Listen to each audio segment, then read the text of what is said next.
जय किसान प्रिय किसान मित्रों, चलिए शुरू करते हैं आज की वीडियो।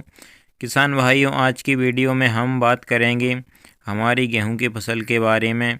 गेहूं की फसल की बुवाई जो है हमारे किसान भाई अधिकतम स्तर में करते हैं और इस साल भी हमारे किसान भाइयों ने अधिक स्तर में इसकी बुवाई की है।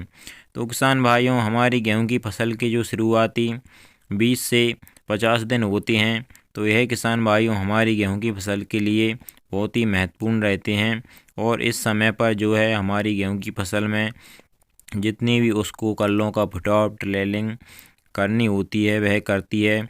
और इस समय पर यह भी निर्धारित कर लेती है हमारी गेहूं की फसल कि उसको हमें जो है कितनी बालियां, कितने कल्ले से कितनी बालियां देनी हैं। सब कुछ इसी समय पर रहता है किसान भाइयों। और 50 दिन के बाद वह अलग ही डायरेक्शन, अलग ही दिशा में चली जाती है। तो इस समय पर किसान भाइयों हमारे यहाँ गेहूं की फसल का जो है हमें बहुत ही खास ध्यान रखना पड़ता है। और इस समय पर हमें सभी उर्वरक जो है जो भी देने होते हैं हमारी गेहूं की फसल को, वह इसी समय पर दिए जाते हैं। और यह सब सही टाइम रहता है हमारी गेहूं की फसल में सभी उर्वरकों को ही पूर्ति करने का। तो किसान भाइयों, वीडियो में हम इसी के बारे में अच्छी तरह से पूरी जानकारी देंगे, आपको पूरी बात बताएंगे कि इस समय पर हमारी गेहूं की फसल को जो है कौन से खादों का उसमें प्रयोग करना चाहिए और किस तरह से हमारे गेहूं की फसल में अधिक कल्लों का फुटाव होगा। और जितनी कल्लों का फुटाव होगा उतनी ही बालियां निकलेंगी। तो किसान भाइयों, बने रहिए वीडियो के साथ अंत तक।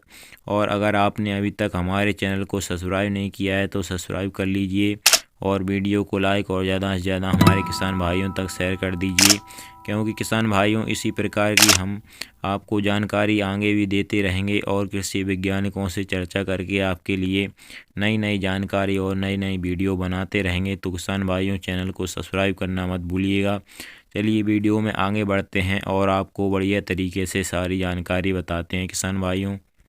तो किसान भाइयों, अगर आप अपनी गेहूं की फसल में जब आपने बिजाई की थी तो उस समय पर डीएपी या एनपीके नहीं दे पाए हैं, किसी कारणवश आपने गेहूं की फसल को आपने डीएपी एनपीके नहीं दिए हैं, तो किसान भाइयों यह गेहूं की फसल के लिए सही समय होता है। आप दूसरा पानी देते समय जो है अपनी गेहूं की फसल में डीएपी एनपीके की पूर्ति कर सकते हैं, उसको दे सकते हैं। और किसान भाइयों, बता दें आपको कि दूसरा पानी देने का सही समय क्या होता है अपनी गेहूं की फसल में। सही ट्रेलिंग कल्लों का फुटाव के लिए और अच्छी ग्रोथ के लिए आपको जो है दूसरा पानी किसान भाइयों गेहूं की फसल में 40-42 दिन के अंदर दे देना चाहिए। पहले पानी से लगभग लगभग जो आपने पहला पानी दिया है उससे 20 से 21 दिन बाद जो है आपको दूसरा पानी अपनी गेहूं की फसल को दे देना चाहिए।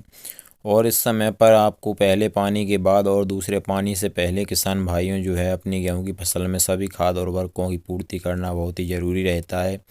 अगर आपने डीएपी एनपीके की पूर्ति नहीं की है तो आप डीएपी एनपीके की पूर्ति कर सकते हैं इस समय पर। और किसान भाइयों, इस समय पर हमें यूरिया देने से ही अच्छी ग्रोथ और फुटाव नहीं मिलेगा। यूरिया तो देना ही देना है, लेकिन किसान भाइयों इस समय पर अगर आपकी गेहूं की फसल थोड़ी कमज़ोर सी है, सही तरीके से ग्रोथ और फुटाव नहीं कर रही है, तो किसान भाइयों इस समय पर या थोड़ी थोड़ी पीली पड़ रही है आपकी गेहूं की फसल, तो किसान भाइयों उसमें जिंक की कमी हो सकती है। अगर आपने जिंक की पूर्ति नहीं की है अपनी गेहूं की फसल में तो इस समय पर आप जिंक भी डाल सकते हैं। दूसरे पानी से पहले किसान भाइयों आप जिंक का प्रयोग कर सकते हैं अपनी गेहूं की फसल में। यूरिया के साथ मिला करके जिंक डालिएगा। और अगर सल्फर भी आपने नहीं दी है अपनी गेहूं की फसल को तो आप दूसरे पानी से पहले यूरिया के साथ मिला करके सल्फर भी दे सकते हैं अपनी गेहूं की फसल को। और किसान भाइयों, हम सभी खादों का तोड़ बता देते हैं। अगर आपने और कोई सा खाद डालना ही नहीं चाहते हैं और आप ये भी चाहते हैं कि अपनी गेहूं की फसल में सभी खादों की पूर्ति भी हो जाए, तो किसान भाइयों आप इस समय पर आपको 50 दिन से पहले लगभग 40-45 दिन पर जो है आपको एक स्प्रे जो है, मैं ऐसा बताऊंगा कि आपको एक स्प्रे में ही आपके जो है सारे खाद और उर्वरकों की पूर्ति हो जाएगी और आपके गेहूं की फसल में अच्छी ट्रेलिंग, अच्छा कल्लों का फुटाव, अच्छी ग्रोथ और बढ़िया से बालियां निकलेंगी किसान भाइयों।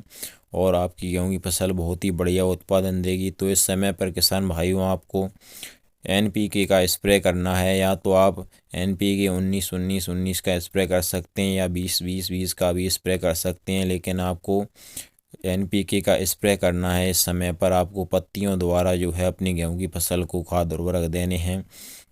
तो NPK में लगभग अभी आपकी सभी खादों की पूर्ति हो जाती है। NPK का स्प्रे कर दें आप इस समय पर किसान भाइयों अपनी गेहूं की फसल में। NPK का प्रयोग करने से आपकी गेहूं की फसल एकदम हरी भरी और अच्छी ट्रेलिंग और अच्छा ग्रोथ बहुत ही बढ़िया फुटाव करेगी किसान भाइयों, और आपको अंत में बहुत ही बढ़िया उत्पादन देगी। और किसान भाइयों, आपकी जो है गेहूं की फसल और किसी कारण से पीली पड़ रही है, खाद उर्वरकों की कमी से नहीं पड़ रही है, तो किसान भाइयों उसमें महू का अटैक हो सकता है। आप उसमें महू की दवा डालकर जो है, या तो आप पानी से पहले जो है यूरिया के साथ मिला करके भी महू की दवा डाल सकते हैं। उसमें कई दीमक का प्रभाव भी हो सकता है आपकी गेहूं की फसल में। अगर आपने सभी खाद उर्वरकों की पूर्ति की है और फिर भी पीली पड़ रही है, आपकी गेहूं की फसल जड़ से पीली पड़ रही है, तो आप इस तरह से उसका उपचार कर सकते हैं किसान भाइयों। तो किसान भाइयों, इस तरह से यह जानकारी थी। अगर कोई जानकारी छूट गई हो और आपको किसी भी फसल के बारे में या गेहूं की फसल के बारे में कोई भी जानकारी चाहिए हो, तो किसान भाइयों आप नीचे कमेंट सेक्शन में अपना सवाल बता सकते हैं। हम उसका जल्द से जल्द आपको जवाब देने की कोशिश करेंगे और जल्द से जल्द आपको जवाब मिल जाएगा। और किसान भाइयों, हम आपके लिए कृषि वैज्ञानिकों से चर्चा करके इस तरह की वीडियो और नई नई जानकारी देते रहते हैं। तो किसान भाइयों, चैनल को सब्सक्राइब करना मत भूलिएगा और वीडियो को लाइक और ज़्यादा से ज़्यादा हमारे किसान भाइयों के साथ शेयर करिएगा। चलिए मिलते हैं अगली वीडियो में। नमस्कार, धन्यवाद।